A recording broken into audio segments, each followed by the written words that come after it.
It was market day, and from all the country round Gotterville the peasants and their wives were coming toward the town. The men walked slowly, throwing the whole body forward at every step of their long, crooked legs.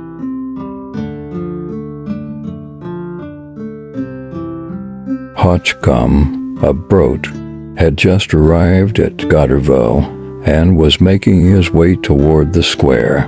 When he perceived on the ground a little piece of string, he took the bit of thin string from the ground and was carefully preparing to roll it up when he saw Maitre Malandane, the harness maker, on his doorstep staring at him.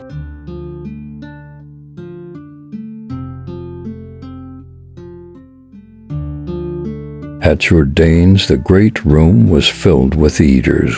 All the aristocracy of the plough were eating there at Maitre Jourdain's, the innkeeper's, a dealer in horses also, and a sharp fellow who had made a great deal of money in his day. When the public crier had finished his tattoo, he called forth in a jerky voice, pausing in the wrong places. Suddenly the drum began to beat in the courtyard before the house. Be it known to the inhabitants of Gotterville, and in general to all persons present at the market, that there has been lost this morning on the Busyville road between 9 to 10 o'clock a black leather pocketbook containing 500 francs and a business paper. You are requested to return it to the mayor's office at once or meet Fortune Holbrick of Moneyville. There will be 20 francs reward.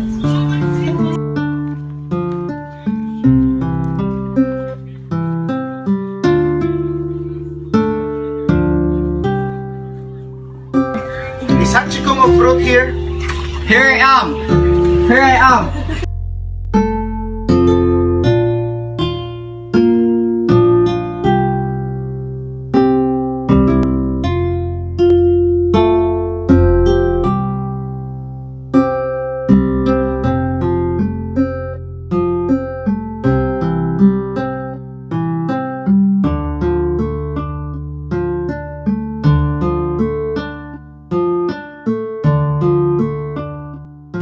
Hachikum, this morning you were seen to pick up the pocketbook lost by Holbrick of Moneyville. I picked up the pocketbook? Yes, you! I didn't know everything about it. But you were seen! Who saw me? Malandain, the harness maker. At last the mayor, much perplexed, sent him away, warning him that he would inform the public prosecutor and ask for orders.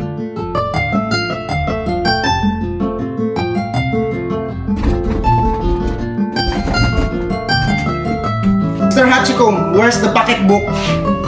What pocketbook? There's no pocketbook in my house! Stop it! I know you're hiding the pocketbook.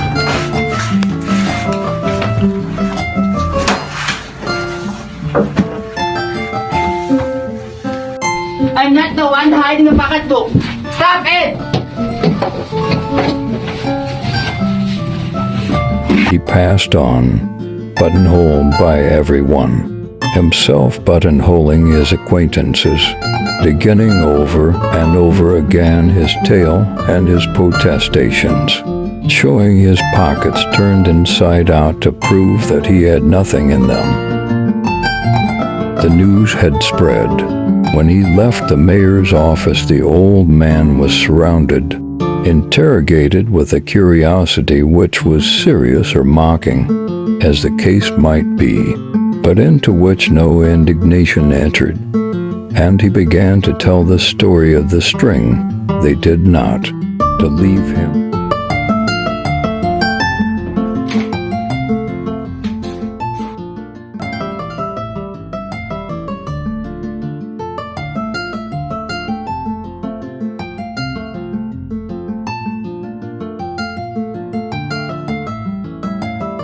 He grew more and more angry, feverish, in despair at not being believed, and kept on telling his story.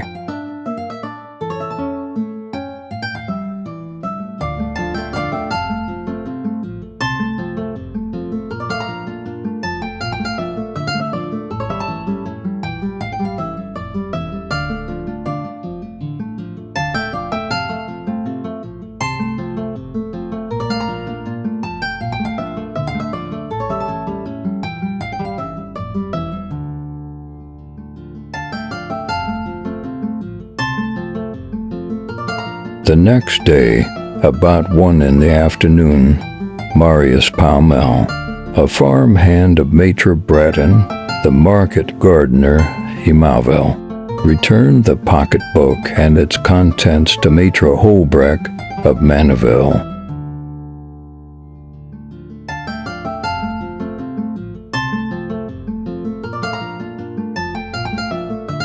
On Tuesday of the following week, he went to market at Gotterville, prompted solely by the need of telling his story.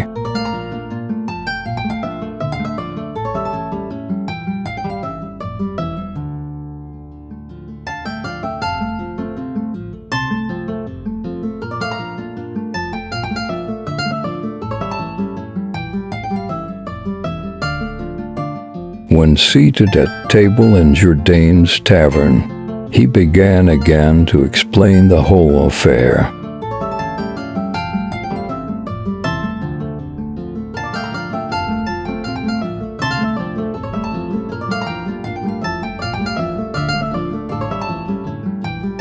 See? I'm not the one who stole the pocketbook.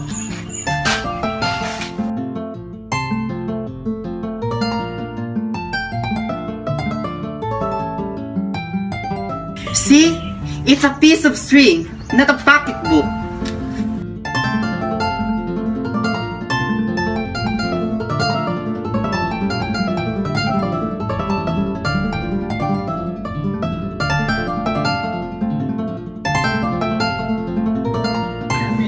See? I'm innocent. I stole nothing.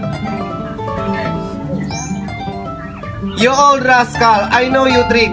No, it's a piece of string. It's a piece of string, not a pocketbook. As if we will believe in you. Jokers would make him tell the story of the piece of string to amuse them, just as you make a soldier who has been on a campaign tell his story of the battle.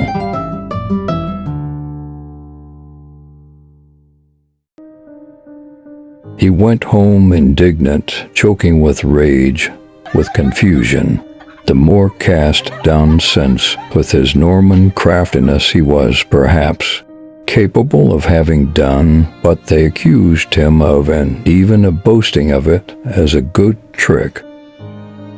He was dimly conscious that it was impossible to prove his innocence, his craftiness being so well known.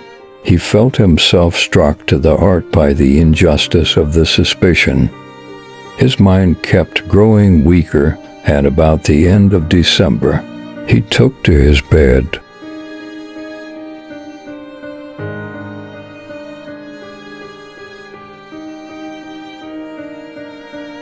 He passed away early in January, and, in the ravings of death agony, he protested his innocence, repeating,